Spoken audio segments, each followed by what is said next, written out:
This month, we're going to talk about optimizing student enrollment journeys, how you can harness your behavioral intelligence with your CRM. It is now time to take that next step, everybody. Everybody's got a CRM now, but it's now time to start to take a look at marketing automation and behavioral intelligence behind that. So today, we're going to talk about that. We've got a great guest, and our guest is Dr. Megan Gabbard, our CRM data analyst. And Megan, good to see you. How are you today? I'm great. How are you doing? Good. Megan, where are you calling in from today? I am from Northwest Arkansas. It's a nice, balmy 98 degrees today. That's awesome. That's awesome. I'm in South Yeah, Carolina, and it's been 102 here last 2 days, and nice. it's been real crazy. So Yeah. I'm glad that you were able to join us. You're back from Slate, and looks like you made it in one piece. So we're excited for that. So Yeah. let's go ahead and get started. For those of you who are new to the Capture Cast, welcome. Just a little bit about us, Capture Higher Ed. We are a higher ed marketing firm that helps colleges and universities identify, convert, and enroll more students. We do this through the use of the behavioral intelligence platform, and we're going to talk a little bit about that today. So let's get into it because we've got a lot to cover, and we want to make sure that we have plenty of time for questions at the end if need be. So today's agenda, we're going to talk about understanding the enrollment landscape. We're going to kind of give you kind of a high overview of what's happening right now, so that you guys get a picture of what is important moving forward. Harnessing marketing automation. We're going to talk about marketing automation. What is it? How do you use it? Why is it better or bigger than your CRM? We're going to talk about two words, personalization and segmentation. Those are not new to marketing, folks, but there's a little bit of a difference there, and we need to talk about how we deliver personalization and make sure that we're getting the right segments. Again, we're going to talk about behavioral intelligence. What is that? How to implement strategies, and then conclusions and next steps after that. So for those of you out there, it's competitive, right? Higher education enrollment, marketing dynamics are always changing. It's been shifting for a while. We've talked about the enrollment cliff now for probably about 2.5 years here at Capture. But it's about adapting to what's happening right now in the marketplace. So it's important that we look at demographics. It's important that we look at economic conditions. We look at political situations coming this year as well, just to stay competitive in that market. There are different market trends out there. There's a growing emphasis on online and hybrid learning formats. There's also increased competition for international students. So as you start to think about your future on a campus, what does that mix need to look like? We talk about, diversification of your student body. You need to talk about diversification of maybe how you deliver your education as well. There's competitive challenges out there right now, right? Rising tuition costs, competition from different educational providers, the need to stand out in a crowd. With number of students that has shrunk that are headed to college, it's even more important now that we look at those competitive challenges, but find those opportunities for us. And that's what we talk about next is the opportunities for differentiation. Developing unique academic programs, integrating experiential learning opportunities, leveraging technology to help the enrollment managers differentiate your institution will help a lot. We've seen technology really take off right after COVID, during COVID, and right after COVID. We've seen digital marketing and we've seen personalization really take off. And it's important that we continue to do those kinds of things too. One thing though that kind of steps behind us is, the ability to manage ROI of your digital outreach. It used to be, remember, we would send out 200,000 view books. We would send out 1 million applications, and we would send out, 10 million emails. But how does that really work now when we're working with Google Ads or we're working with marketing automation platforms? But how are we spending that money? Are we able to manage our ROI so that that every dollar you're spending is going toward the recruitment of students, so that you can put money where it's working and where it's not? And then obviously the worst thing that's out there right now is data management of several different tools. I can remember I've been in the business now, spent 25 years on a college campus before coming to Capture 3 years ago. And as an enrollment manager, we started off with, Excel spreadsheets. And then we got our first CRM, and then we got our first, marketing automation platform. And then we were doing texting, and then we were doing digital advertising. What's that look like? That's so many different platforms that you and your team are having to manage on a day-to-day basis. So making sure that you have the right tools measuring in one place is an important thing. So obviously, and Megan, this question kind of for you, you know, while we're working on campus, and you come from the campus background too, what were some of the stress points that you had in integrating all of these different platforms into your recruitment planning every year? Yeah. So yeah, I spent 10 years on a college campus before coming over to Capture, and most of that, working in the CRM in the data. And so the biggest problem we had was trying to see the bigger picture in it all. How do these all fit together? We don't just have, a student type coming from here and here and here, and we assume they're all the same thing, making sure that all of those align. We want to make sure that we are visualizing what the data is telling us and where it should go, but also not trying to pigeonhole ourselves into that. Right. Data evolves and what we need from that data evolves. So trying to manage all of these pieces, right? So you have this big map, it's all coming together, but don't force yourself into this bubble. That's one of the hardest pieces, in my opinion, because you kind of have to see the future. Another really hard piece is trying to keep it clean and consistent, keep as many hands away as possible, which is hard, like you alluded to. As you go through these new changes, you get new pieces, new tools. It's like, oh, let's add on to this and add on to this, and then all of a sudden your foundation is cracking. Yeah, so that's the biggest frustration we had, was keeping it clean and consistent, but also trying to not just pile on top of a cracked foundation, fixing maybe a data layer that maybe your predecessor or a bad tool gave you, and going from there, because it can just compound itself. You know, and it's interesting you say that too, Megan, because when you look at, and you said it, when previous employees have done something, there is a lot of movement in higher education, especially in enrollment management and data services right now. There has been for the last 3 or 4 years, and it's interesting because every enrollment manager has a little different take on what they want or what they need, and it's not some universal. Obviously you want certain things, right? You want to know where the student's from, what their grades are, what they're interested in, those kinds of things, but there's more to it now. We've Mhm. got a ton of different data that's out there. So it's interesting because a lot of times people that are working the data or using the data want different things, but the people who are actually managing the data say, well, this is what we have. Can't Yeah. fit that There's an square peg. asterisk onto every. We have this asterisk. Every Have this report, asterisk. Yeah. Yeah, exactly. every report, there's an asterisk. Well, we're not sure if that data is good 2 years ago. Good. So yeah, that's interesting. We talk about the importance of personalization. And again, I'm just reiterating what we've talked about before, but personalization in the college recruitment process has become increasingly vital. We know that Gen Z really, really wants it and expects it. And it's, this cohort was born between mid to late 1990s.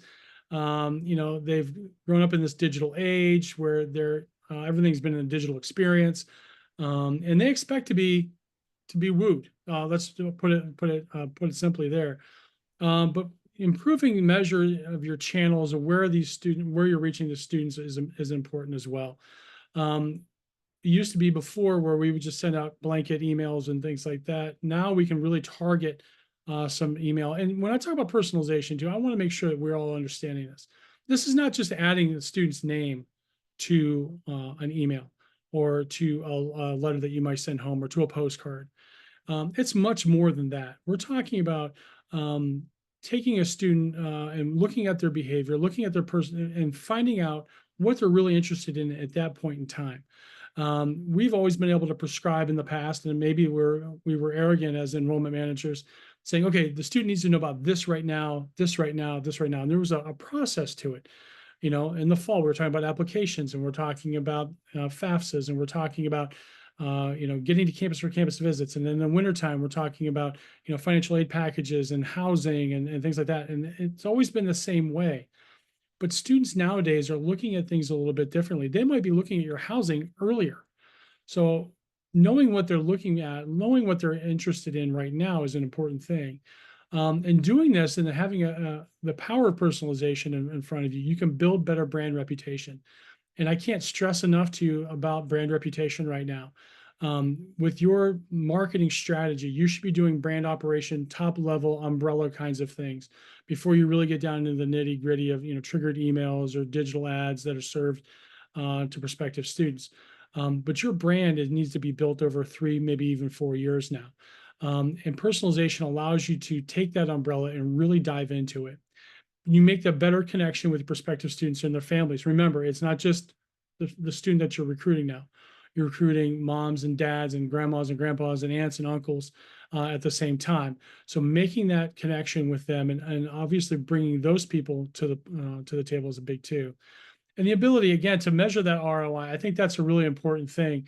And Megan, we've talked a lot about data, and you talked a lot about data and how you can create, great communication plans. And being at Slate, obviously, recently, building all those communication plans is a big deal. But we know that student interests are from search and other third-party vendors. But behavior personalization is different, how we measure it behaviorally. We're going to get into that more in a minute, but can you tell me a little bit more about how the behavioral approach to personalization is different? Yeah. So, Chris, you talked about it. We, as enrollment managers, we've always had this timeline. In August, they apply. In February, you fill. Well, now it's October. You fill out your FAFSA. And this month, you fill out your housing application. And so that's kind of how we have created these comm plans. But like you said, our students might be looking at your housing their sophomore year, not really their February of their junior year, or wherever you think it should be. So the great part about behavioral personalization is you're giving extremely personalized information, personalizing that marketing at the time the student wants it, not when you think they want it, but when they're raising their hand saying, I want this. And so that's what makes this unique and special. I think it's important, and and I kind of snickered when you said, financial aid in October. Hopefully that happens again. Hopefully we get back to that this year. They're saying we are, but they said it last year too. So I think it's important that you have to look and think outside the box. A lot of times with prospective students, we kind of know we know what the calendar is, but students are a little bit different. And we talk about segmentation now. There's targeted communications.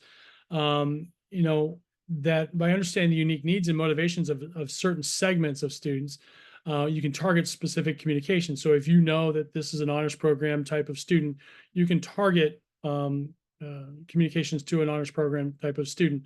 Or maybe it's based upon their academic preferences, or maybe it's some of their interests outside the classroom. They want to be in the Future Farmers of America, the FFA on campus, or they want to be part of a fraternity or a sorority on your campus. I think that's important. Targeted communication is still a big deal, part of segmentation. But segmentation, guys, has been around for a long, long time. And a lot of people like to call it different things, but it's not it. Segmentation is what it always has been.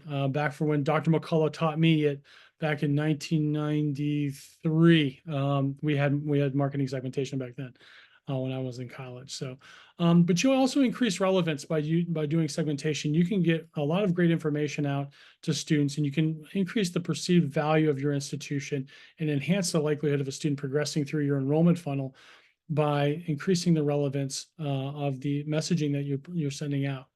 You improve engagement. Anytime that you can have personalized or segmented communication, you are going to improve the engagement of that student. If that student feels welcome, if that student feels heard, if that student makes that connection with you, I think you're looking at building a better enrollment funnel, if you want to call it that still today.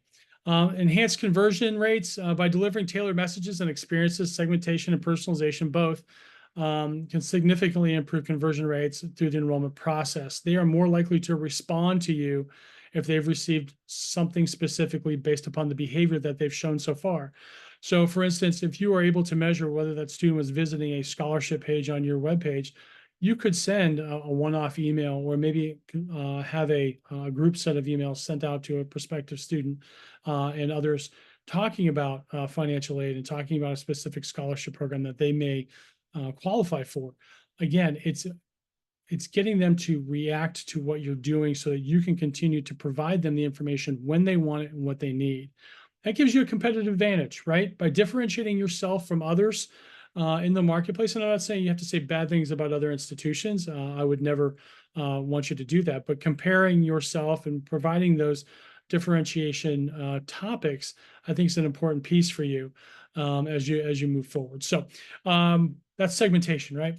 So let's talk about understanding behavioral intelligence, because I think this is something that's a little bit different than personalization and looking at segmentation, because understanding behavioral insights, and we're going to talk about that, but we're going to, the primary objective of behavioral intelligence is to assist institutions and your admissions counselors in gaining an understanding of prospective students by offering insights into their preferences and behaviors.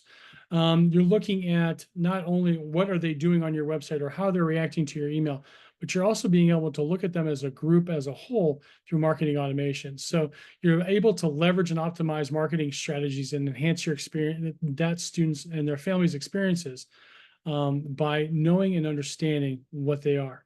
Behavioral intelligence is not reactive, right? So your CRM is primarily reactive. The student applies, on a different communication plan. They're accepted. They're on a communication plan. They pay the deposit. There's a communication plan for that.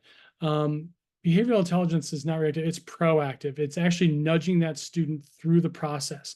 So when we talk about, Megan, when we talk about key methods or tools used to collect and analyze data effectively, what are some of the preferences and behaviors? Basically, how and where do we get this intelligence? How do we grasp all of that and put it into one place?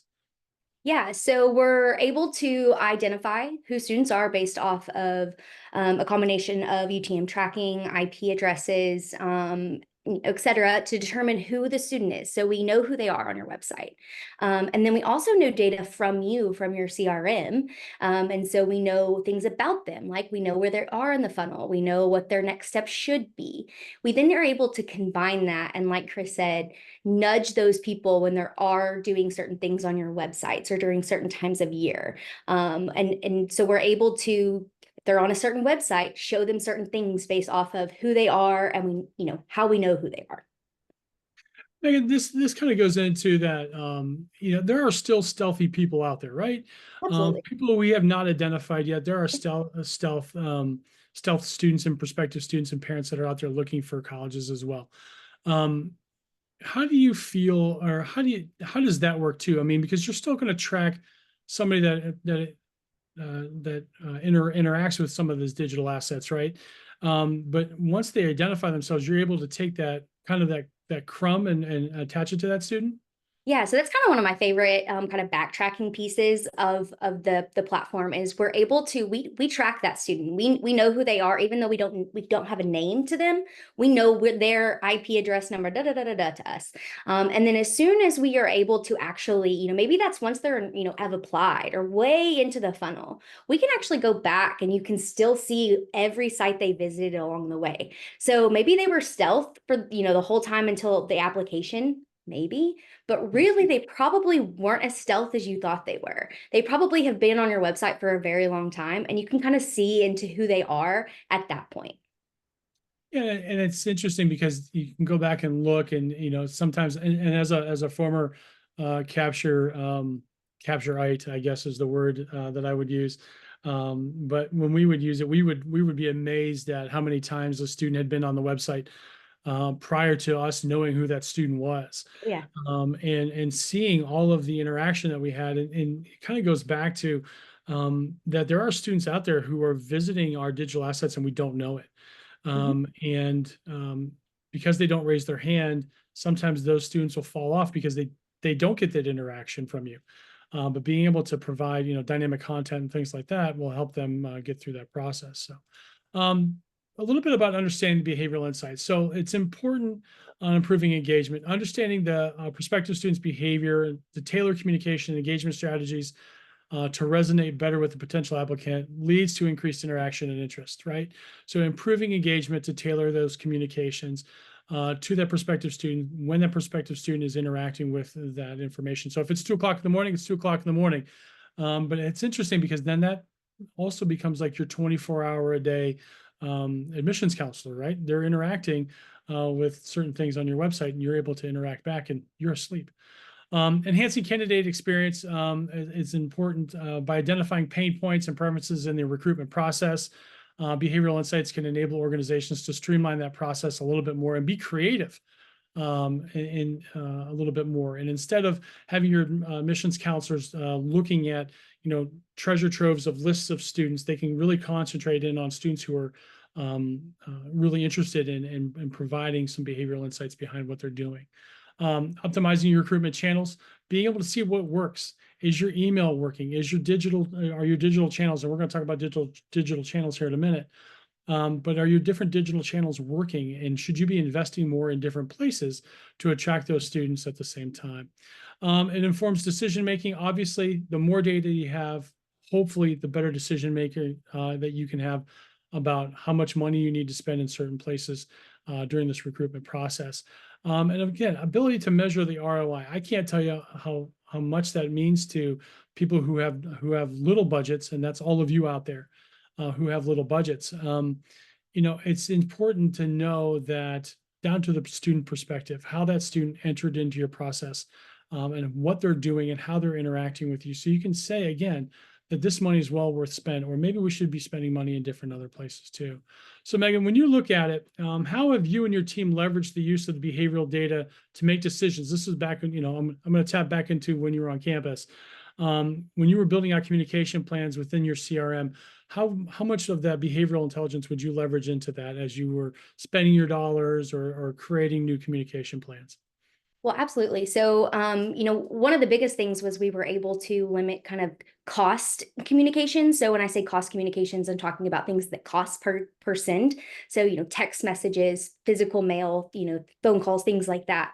We're able to limit those to people that are engaged, or they're engaged at a certain time. They're at the certain level. They're, using different ranks. So we're able to cut costs a little bit because we're not just mass mailing a postcard. We're gonna mail a postcard that are at people that are actually engaged for whatever our purpose is at that time. We're also able to look in real time what is working. And when I say what is working, it's not just, okay, so we have this campaign, this push for records or for students to, sign up for orientation. We've sent it out, nobody's doing it. Okay, we now know people are going on the website like we asked. They're clicking the link like we asked. They're visiting the website multiple times, yet they're still not doing it. So we know there's the disconnect. They're either there's something wrong with the communication. And so in real time, we're able to see and visualize that not only people are clicking on the link, they're going to the website. They're taking, we know Gen Z can be kind of lazy. So they're going to the website and for some reason not hitting the submit button. So where's the disconnect there? So to me, that was one of the biggest things that we were able to do in our communication plans, is adjust them so quickly based off of the behavior of the students. It's interesting too. And one of the things that our behavioral intelligence platform does down at the individual level is, it gives you a set of scores, right? And as a student progresses through the process, and they're interacting with your digital assets, a lot of times the scores will go up, and then at a certain point in time, they'll plateau after they pay their deposit, and then they'll start to kind of fall off a little bit. And it's interesting because a lot of times when admissions counselors are working with prospective students, once they get them to that deposit stage or to that stage where they're registered for orientation, the communication kind of dies off. And that's where you're going to have that melt. So having that behavioral thing, and I'm going to add that to this slide at some point in time, is you can help manage melt as Absolutely. well, because to your point, Megan, identifying what that student is doing and what they're not doing to help them get through the process is important too. So that's a really good point, Megan. Thank you for that. And I appreciate that. Identifying student interest and engagement patterns. So when we talk about student engagement solutions, we're talking about marketing automation, right? So marketing automation has all of these things that go into it, and it's your strategy and planning. It's your video content. It's your EDU website. It's your performance. It's your brand. It's your digital. It's all how you build that out, and it's all measured in one place. Because marketing automation platforms, like the behavioral intelligence platform, want to give you obviously what each piece of your digital plan is working. But I think the other part is, it's important that you're able to Megan's point, manage those costs and see what's working and what's not, because certain things will work during certain times of the year. Other times it might not work at all, those kinds of things. And, Megan, I was wondering, can you provide some insights into effective strategies and methodologies for identifying student interest and engagement patterns? As enrollment teams sit in their rooms today, and they're, what are we, 45 days away from the start of this year, and we're like 400 days ish to the start of 2025. Yeah, 400 days, folks. That's not too far off from now. But how do you strategically allocate resources and build long-term relationships with prospective students using these different engagement patterns?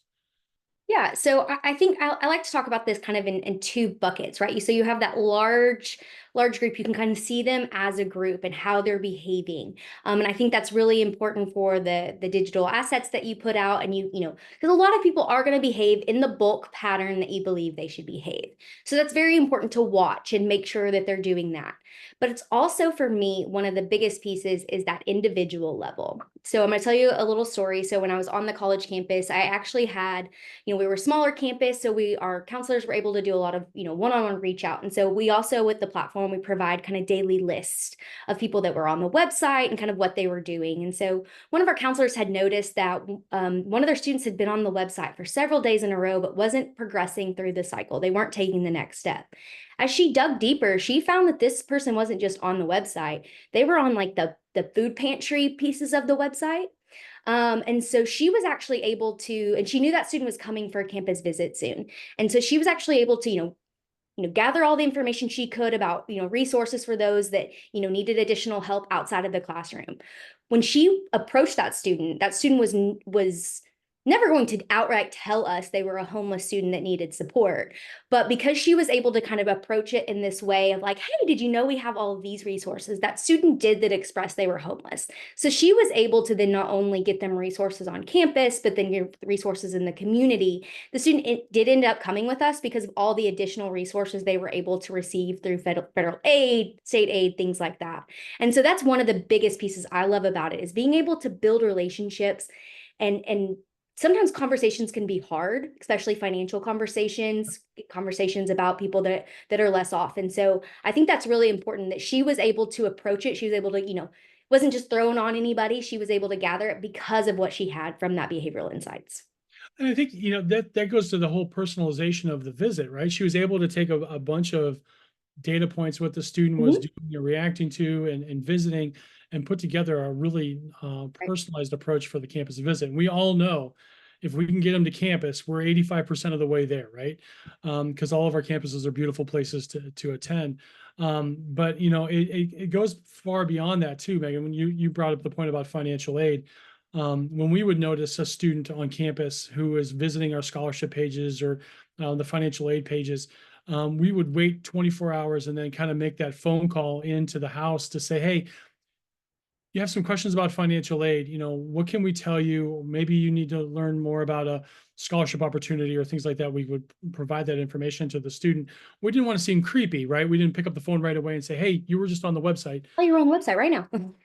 Or we see you, we actually see your cursor on the Yeah. website, kind of situation. But being able to take a step back and have the mindset that the admissions counselors have to say, okay, this is the type of phone call I'm going to have. This is the type of relationship I'm going to build with this prospective student, and be able to address their needs earlier on in the process just makes this whole process look a lot better for that prospective student.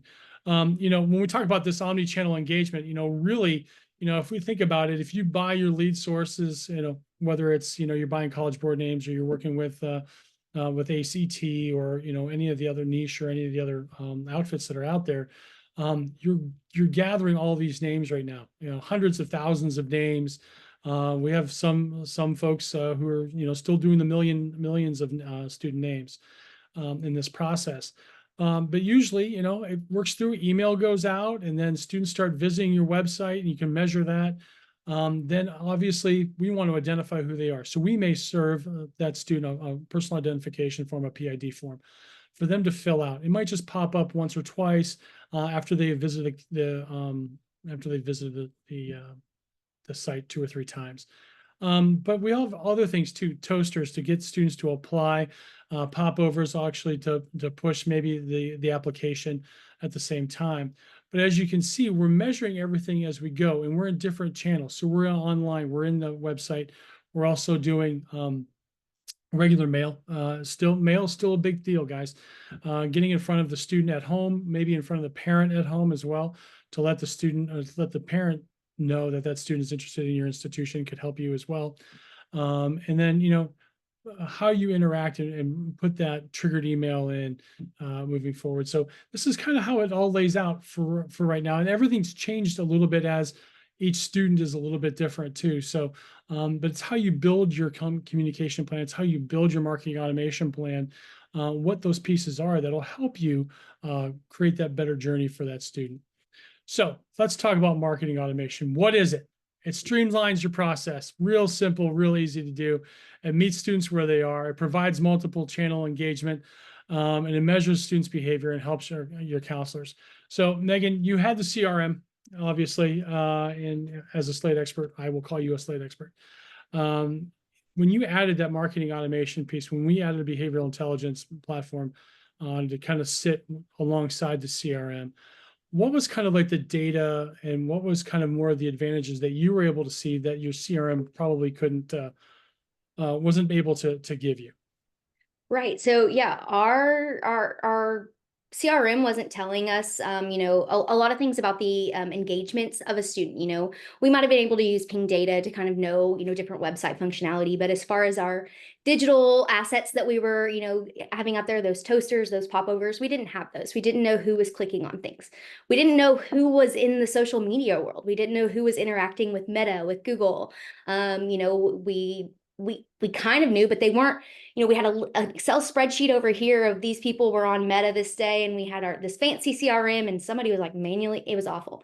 So what Capture and our marketing automation tool did is it brought it all together, right? So now it's in one place. We know where a student's at in the funnel. We know, how engaged they are. We know these scores. Capture also has a great team of data scientists that are able to provide you with rankings for different types of records. And so that's really nice. But yeah, so not just knowing the funnel, right? So we knew the funnel, but now Yeah. we know the funnel and we can break it down by engagement as well. So we have 4,000 inquiries, but we also have 3,000 of those are engaged on the website. That means those 3,000 those are a bigger, bulkier inquiry list than just 4,000 inquiries that at some point in their life they raise their hand. Right. I think the other part too, and it kind of leads into this next slide. And I think I've used this in 99% of the presentations that I've done about marketing automation.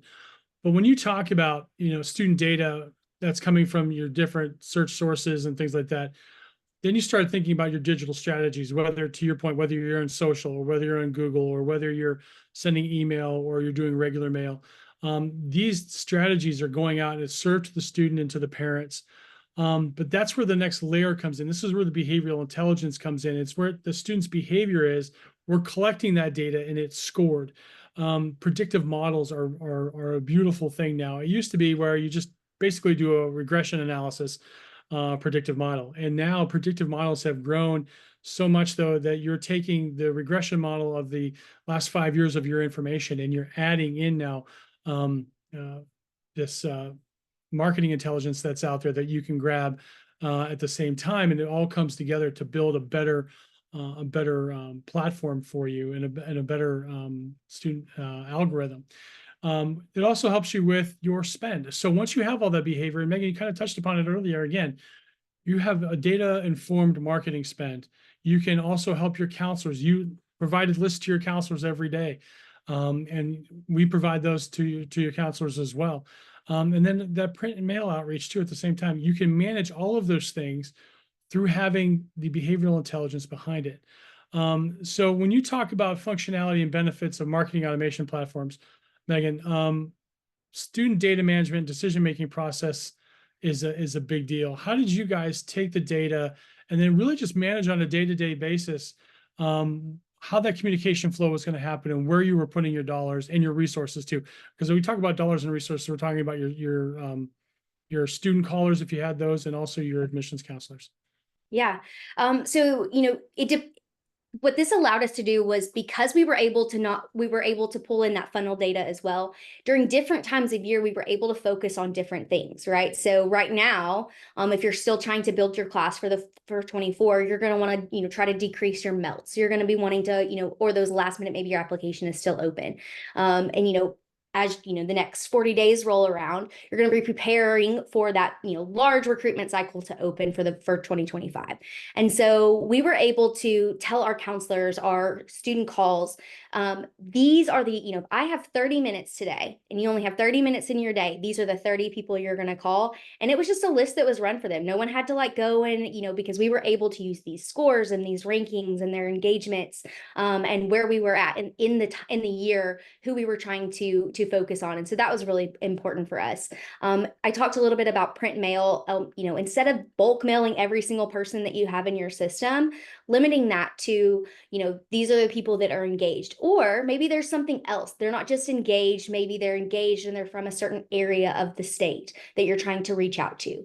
Another thing was for marketing spend. So we were actually able to tell who was on the website. And maybe it was a growth area. Maybe we didn't realize it. So we didn't know that, I'm in Northwest Arkansas, and there was a large chunk of people on our website from Philadelphia. I don't know why. I don't know what they were doing, but let's take advantage of that. And we can send some marketing links and do some digital advertising, some, Meta, some Google campaigns in that area, and maybe take advantage of that. Well, it's interesting too, because you can take it farther. You're talking about melt and stuff like right now, but if you kind of reverse it out and push forward into the fall, you're talking about travel season. Being able to identify pockets of students in Philadelphia to go get a cheesesteak, and maybe you send a counselor there. I've done it before where we broke into the Chicago market, and we ended up actually sending 4 of our admissions counselors into the Chicago area for a week. They all drove up together. They got, their different cars and they stayed at different hotels, but we did a Chicago blast for a week because we were able to identify there are pockets of students up there that we thought that have done well on our campus as well. So having that data and just thinking about it, and if you get really creative with it, it can really make a difference in how you're recruiting and who you're recruiting. We had a couple of counselors that were really wanting to break new areas, and so we said, show us in the data that that's a good place to go, and Capture was the first place they went to find that. So right, the amount of data out there is it's amazing that you can get nowadays, especially when you start to build out models and things like that, because you can find those little places. We all know the feeder high schools, right? Or we know those feeder counties or those feeder states. But to your point, Philadelphia, we found one in Chicago. There's different pockets of different students all over the place that kind of match your student, and then breaking into those areas is important. When we talk about dynamic content delivery, this is part of the marketing automation platform. Dynamic content allows universities and colleges to tailor your message and your communication to the individual prospective students, their unique interests, where they are in the process, those kinds of things. So looking at dynamic content, you can personalize the message and enable you as a college or institution to showcase the specific programs and facilities that you want to show. But it also allows a targeted approach to increase the likelihood of attracting a qualified applicant. So as we build out rules for dynamic content and how we deliver that dynamic content on the website, whether it is, again, it's a popover, it's a toaster, or it's a specific triggered email, we're able to do that because, and I'm going to switch to the next, leads into the next one. So what's it actually look like? And I'm probably going to get in trouble for showing this, Megan, to be honest with you, but I'll get away with it today. But what's it look like on the backside? So when we are measuring things, here's what engaged kind of looks like. This is our marketing automation, a backside a look of our marketing automation platform. But when we're doing a Facebook general branding and prospecting, and we're putting out a meta type of advertising, we're not only measuring the number of impressions, because you can get a number of impressions. Clicks, okay, we get clicks. But are we able to identify those clicks? Each campaign, whether it's social media, Google search, dynamic content, email, it doesn't matter. We can measure beyond that. We take it down to the individual student level. So Megan, you were talking about before how you guys would create lists and stuff like that. When you have the ability to have an interaction with a prospective student, and you have this type of information in front of you, whether that student, hey, that student checked out that fun fact that you guys put out on that Facebook page today, or maybe or they interacted with a triggered email. How were you able to help your admissions counselors be better counselors because they had that data in front of them? Yeah, so I mean, it really kind of eases they I always say it makes cold calls, warm calls. Yeah. So you know a little bit more about the student. You know a little bit more. I mean, it can be a little creepy. You might know more than you want to know, but you know a little bit. You feel like there's a little bit of a connection rather than just a name and a number on a piece of paper. And so it helps. Now you don't want to like call and say I noticed that you looked at that Facebook page, but it allows the counselor, especially counselors that our counselors are younger. They're Gen Z themselves some of the time. And so they don't want to make phone calls. They don't want to send a text message. They don't want to go up to a student during a student visit and just strike up a conversation about financial aid. So this allows them to ease into that a little bit. Yeah, and I think to your point too, even back in, I'm not Gen Z by any stretch of imagination. As an old person, I sometimes I didn't like to make phone calls because it was just not a comfortable phone call for me to make, or the subject that I was going to talk about I wasn't really clear on because I didn't know the student at all. Now we're able to see the behavior of that student, what that student means. Now, an important part about marketing automation platforms is making sure you have seamless integration with your CRM.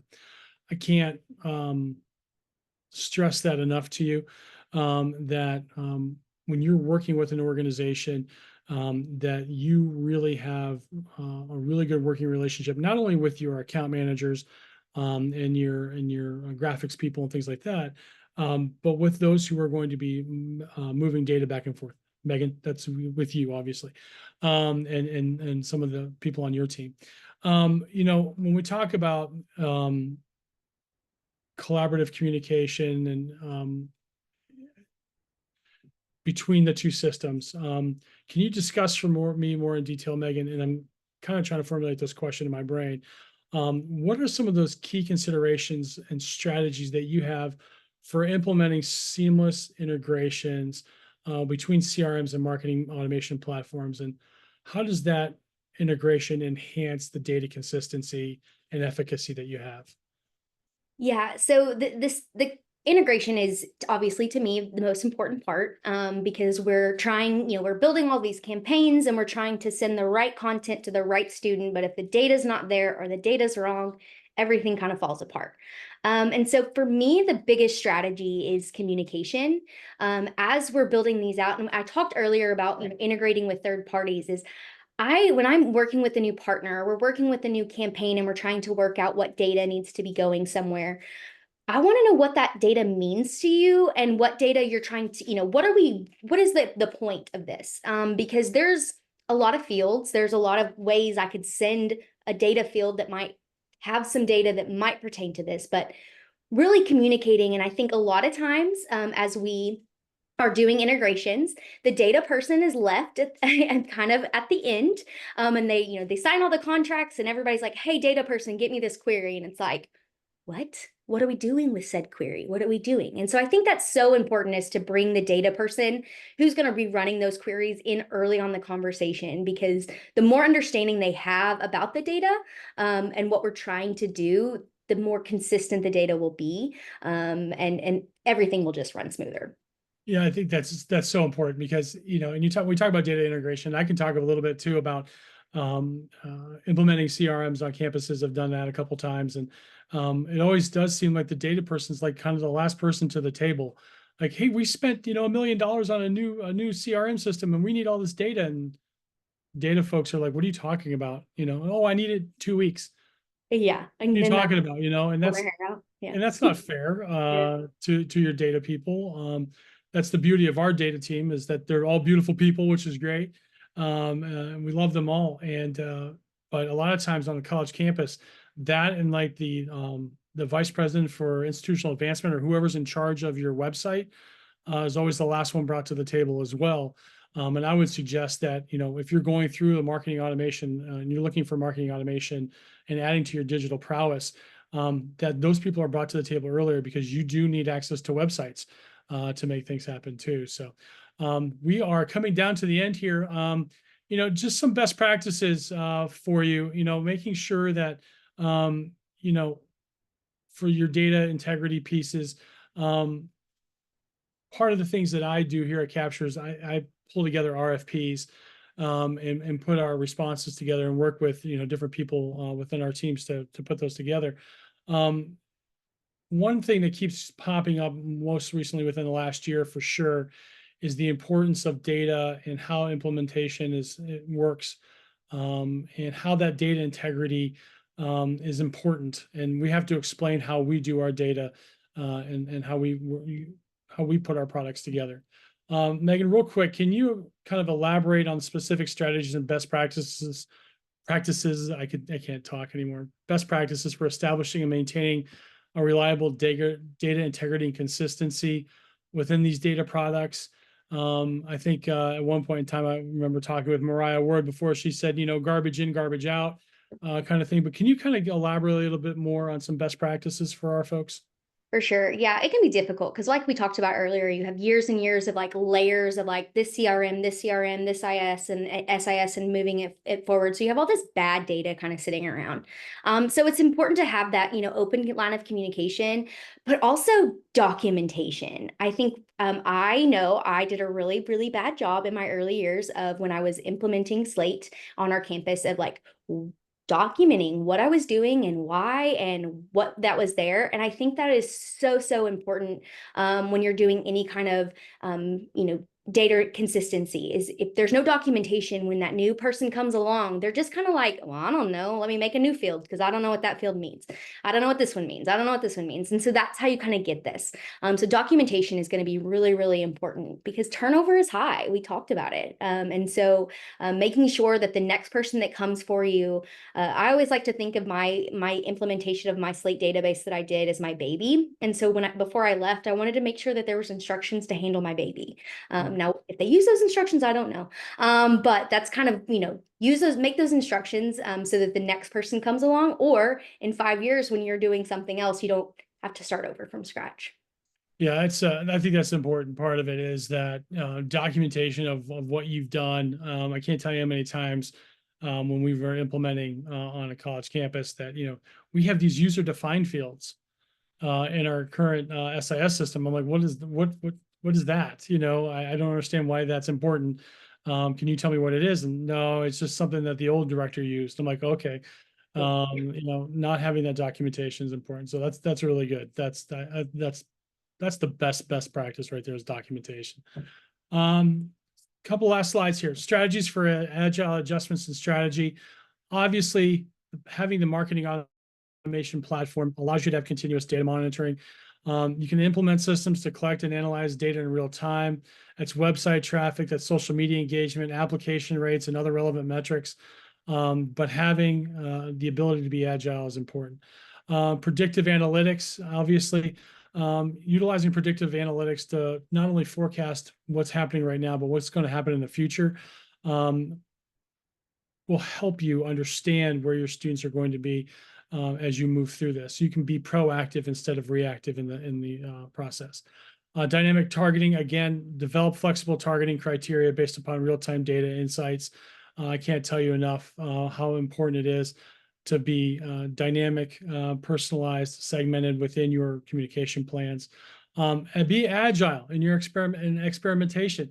It's okay to experiment in different places or different messaging, those kinds of things, because the digital world allows you to do it quickly, get a measurement, and make adjustments. And that's what kind of the circle on the right kind of talks about. It used to be where we would just launch a digital marketing campaign or any marketing campaign. We would measure it once or twice, but we would never optimize it. But the beauty of digital is that you can measure it, optimize it, relaunch it, optimize it, measure it again and again and again over a period of time. And in doing so, that will help you be better stewards of your money, obviously, but you'll do better with recruiting of students. Cross-functional collaboration, I think you can foster collaboration between enrollment management teams, data analysts, your marketing professionals on campus. Don't forget, your faculty are really good too. Having them be part of this recruitment process is important. Adaptive resource allocation. Again, we've talked about ROI over and over again. If you can't measure it, it's not worth it. You have to be able to measure everything, gang. And if you can't, then you're really putting yourself at risk, especially budgetarily.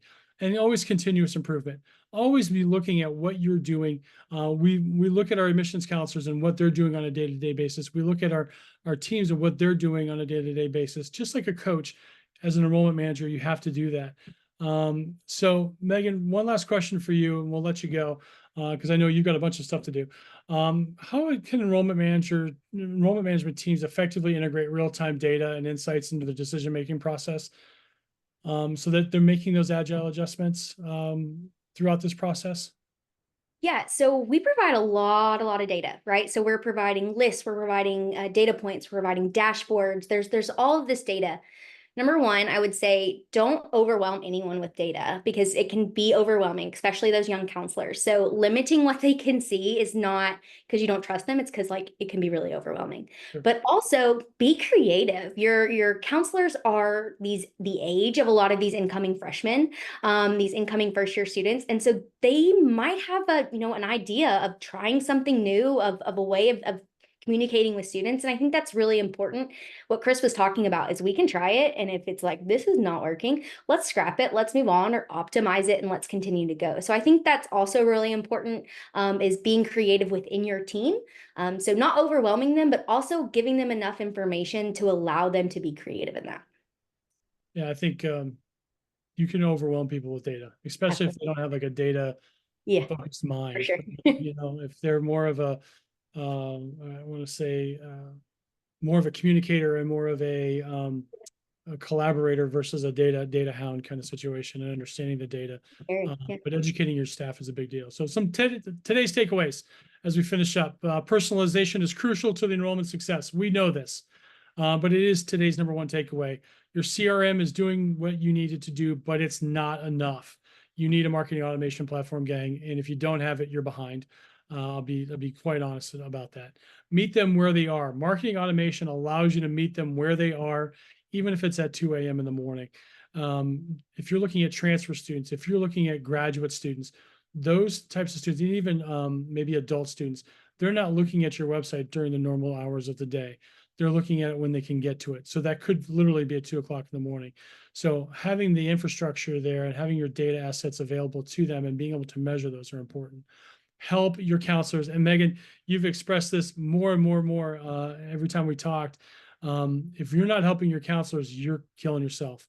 And a happy team is a good team that will produce for you at the end of the day. Give them the tools that they need to create those meaningful relationships with students. Remember that this is an art and a science. Enrollment management is an art that's creating the relationships, and it's the science behind it because we've identified and converted who those students are. And then build better data at the student level. If you can't get data at the student level, meaning how much interaction you have, when you're interacting with those students, what they need, those kinds of things, if you're not doing that, you are behind as well. You need to build better data so that your admissions counselors and so your digital assets can do the things they need to do for you when they need to do it. Okay. So as we finish up, Megan, thank you so much for joining me today. I really appreciate it. Thank you for having me. You're always a joy to have on with us. And now have fun in Arkansas, and we'll see you very soon. And everybody else, thanks for joining in. A special thanks out to our executive producer today, Heather Mueller, our technical director, Emma Brown, and our head writer, Kevin Hyde, for all their help today. And everybody, we'll see you next month. Take great care.